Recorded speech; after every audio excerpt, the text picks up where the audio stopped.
At this time, we'd like to welcome the family here to come on up and start paying their respects. If his brother Robert could come on up forward, and we'll have a time to share and reflect.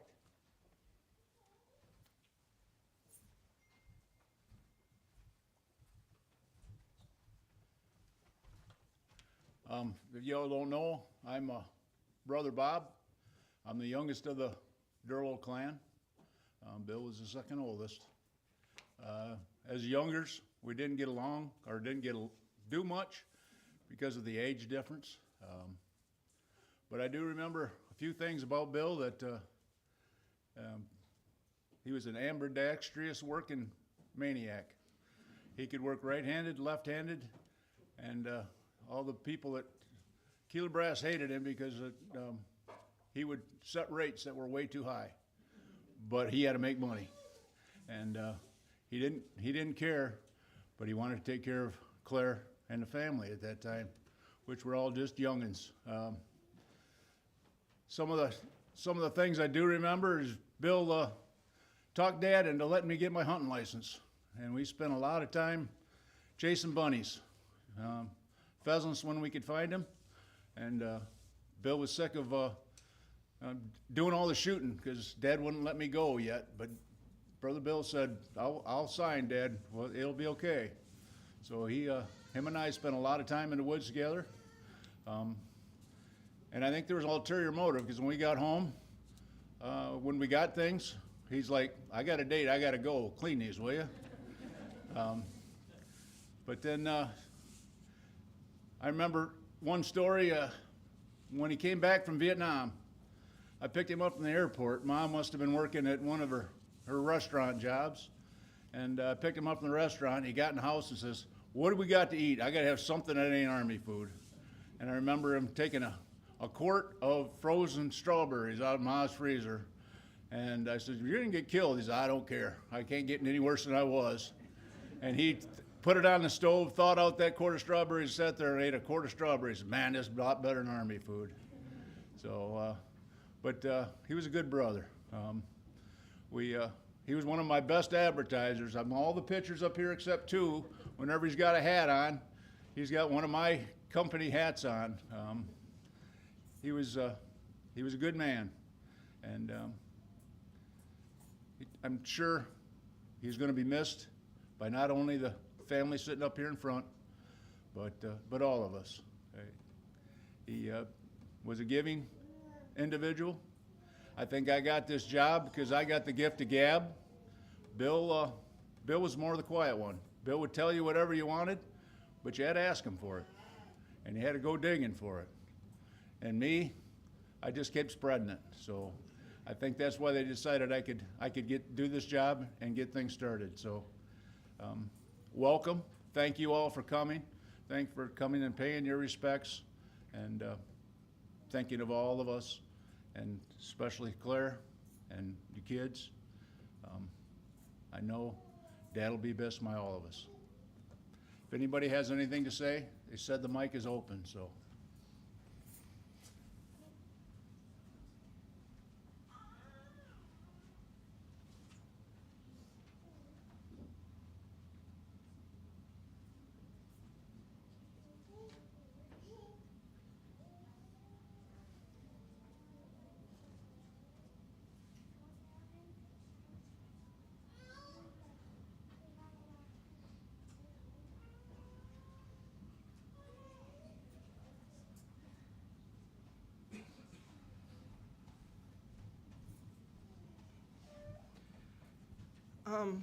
As most of you know, my dad lived on the lake. But before we lived on a lake, we had a pool in our backyard. And Mom wanted the pool, the kids wanted the pool. Dad wasn't too thrilled with the pool. The one memory I have of Dad when it comes, or two memories I have of Dad when it comes to the pool. First one, the first day we used it, he actually went in the pool to swim. That is the only time he was in the pool to swim. The whole time we owned the pool. He did not like to be in the water. And the only other time he was in the water, one of the dogs that were running around the backyard poked a hole in it, and it was just above freezing water temperatures, my dad had me get in with bread sacks over my legs to try and keep the water away to find the hole. But when I did find the hole, I was too cold to fix it. So my dad got in to fix the hole in the middle of wintertime so that the pool would be usable the next time. If any of you were up at the lake and saw my dad in the water, what was he always wearing? Pants. He never wore shorts. So the only time I really remember seeing my dad in shorts was the one time he got in the pool and went for a swim with his family. After that, he'd sit and watch us do it, but he never got involved in it.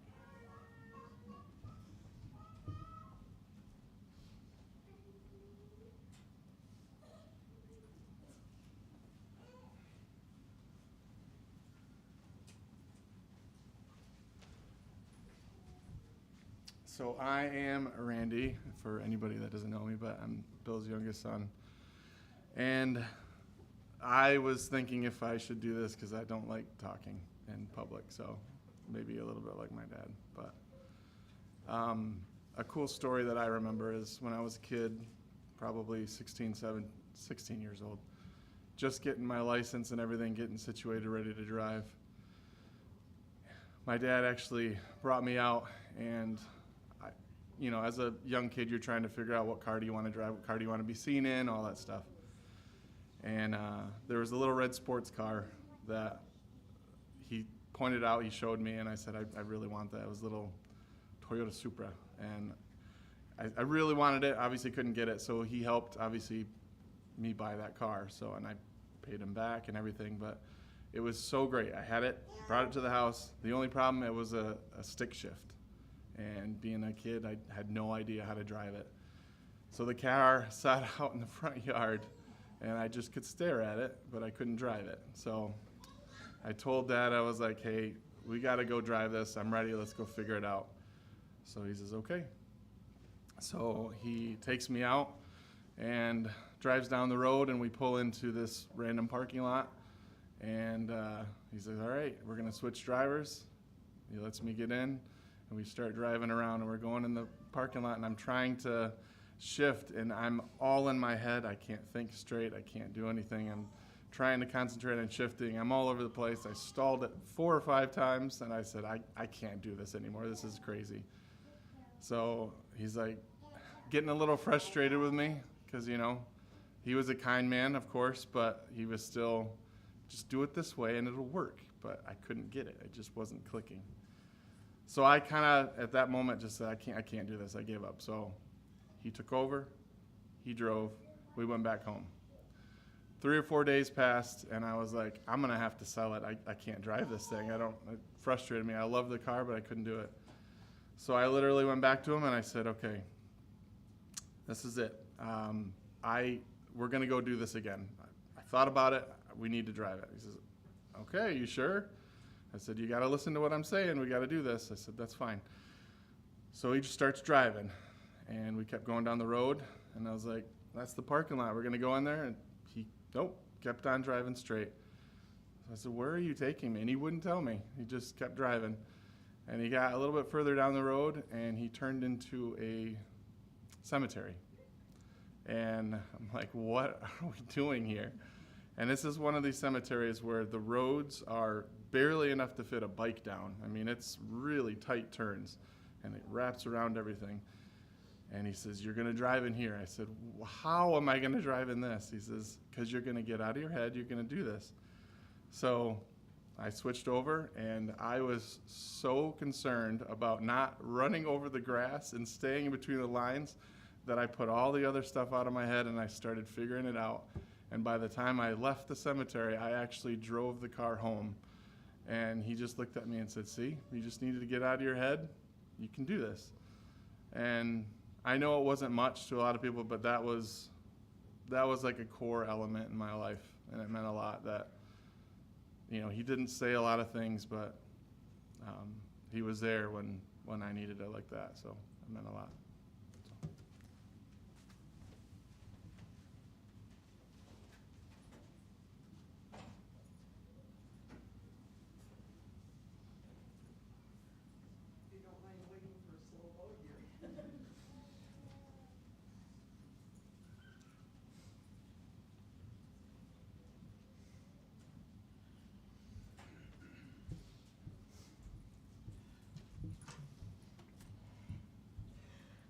Bill and I were a great duo. I loved to talk, and he didn't. So we got along really well. I got to know Bill basically by writing to him. When he was in Vietnam, I wrote every week, and he responded, and I got to know him pretty well that way. Then when he came home, things went on, life went on, but when he got to the lake, and we both had kids, and we got to come over, life began. We got to go to Claire and Bill's once every summer, and it was like our family reunion. And Bill, bless his great big heart, did most of the gas filling. You kids remember that? What was Bill doing most of the time? Filling the jet skis. And my grandkids got to ride jet skis. Without Bill, they would not have had a chance. And I am so grateful to him. I'm grateful for our conversations. Beautiful day, Bill. Yep. Really appreciate you helping the kids with the ski-doos, Bill. Yep. He was a good guy. He had a great heart. I wish there were more.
I think I'm the only person here that's not family. I'm Jason. I'm Randy's friend, Amanda's friend. Having grown up with Randy there and I tell you, it was just the greatest, experience just coming over to the family and experiencing how other families, eat, and fellowship. But there's that quiet dad strength. Everybody knows. And the 1980s dad was that. They kind of looked at you and Mr. Deurloo is no different, but I'll share a story with you about how strong he was. He might have looked like a string bean, real tall guy, kind of. So Dave, I don't know if you remember, there was a truck that you were trying to get, or a car on the back of this trailer, and you're like, well, we're downhill, this thing's supposed to roll, get onto the ramps and get on there, and Randy and I were there, and we're trying to help push, and he's like, just push harder. Dave was yelling at us, and finally Mr. Deurloo comes out, and Dave got this come along. It's like this ratchet thing with a cable, right? And it's supposed to make things a lot easier. And I'm telling you, Dave maybe could get like 3 or 4 cranks at it. He's sweating profusely. Randy's like, I'm strong. Yeah, I do paper routes, right? He gets a couple, maybe 1 or 2 cranks. I'm playing football. I'm lifting weights. I can't hardly budge this thing. Cigarette in one hand. Mr. Deurloo comes out, and I'm telling you, does about 120 ratchets. And he gets that car about like a quarter of the way up. Recovering, I don't know how he did it, but recovering, handshaking, smoking, he goes, you guys do it the rest of the way. I don't know how that car ever got up on that trailer, but I just looked at that man and I looked at Randy and I was like, I don't know if that man ever spanked you, but I don't no, it's one of those things to where if you have a dad, that's the quiet strength, and he was no different. Just always a kind stare. But if you crossed him, he would always say, what was his favorite term? He would palpitate your patella and crush your clavicle. But I don't know that he ever had it in him. But anyway, just having grown up with Randy and seen Mr. Deurloo and how kind he was, and just the kind stare that he had. Especially having brought up my family as I had kids up, and he just always would love to serve but just having the house, and Claire, you were awesome, just by being that second grandmother, to us, and that was awesome. So tell them we say hi. But we'll leave it for a couple more minutes in case anybody else wants to share. But we do have some reflective music. Would you like to share? You have a hand up over there. All right.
Another reflective song, and then we have a PowerPoint for you, a cool slideshow. Amazing grace, how sweet the sound that saved a wretch like me. I once was lost, but now I'm found.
On Sundays, he watches the cars racing fast round and round.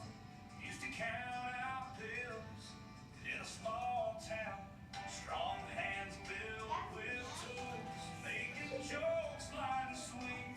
A stern man, but so kind. A family to me. He's a dad, he's a vet. Built memories you won't forget. With his wife and with kids. Grandkids, stories told with grins. Long-term memory sharp. Replays tales of old. Every small detail clear like a story well told. Brother to son, a guiding light, leading with love, showing what's right. He's a dad, he's a vet. Built memories you won't forget. With his wife and with kids. Grandkids, stories told with grins. Brother, son, a guiding light, leading with love, showing what's right. He's a dad, he's a vet. Built memories you won't forget. With his wife and with kids. Grandkids, stories told with grins.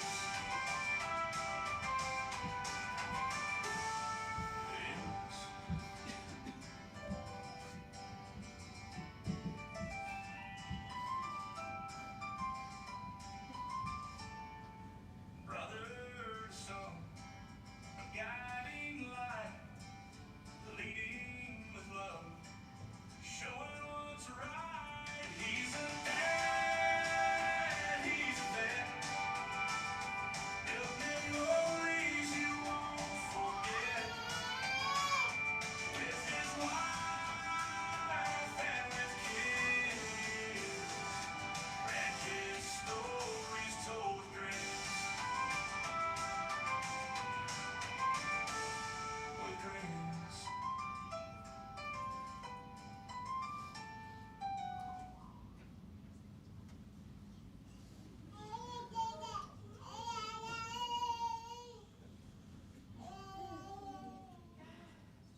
So I don't know if I need to say anything, but this last song, it's a totally different feel to it. But this was definitely one of my dad's favorite songs. I did many drives with him in the car, and every single time this song came on, he was bobbing his head and tapping the steering wheel. So I thought this was appropriate to make sure we played this one.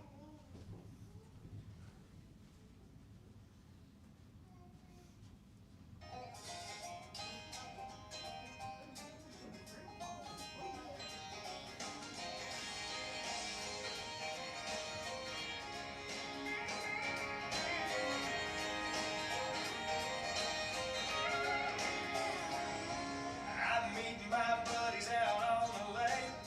We're headed out to a special place. We love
Again, I'd like to thank everybody for coming, to remember a great man.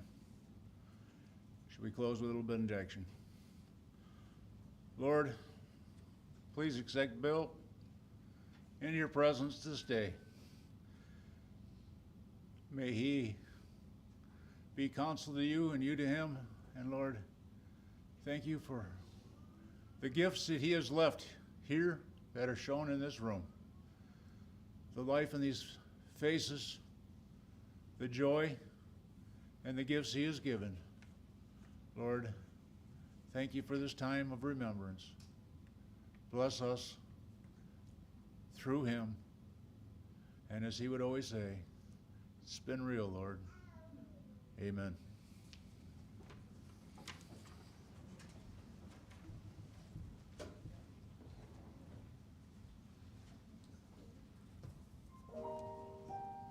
On behalf of the family, thank you for joining them again. At this time, you can be dismissed. You're welcome to come up and talk with the family, share your memories. I know those a little bit harder for people to come on up front and actually express them in public, but you can share them in a more social setting at this time if you wish. We'll have the doors open for you here. You can exit out either door front or the rear. Thank you.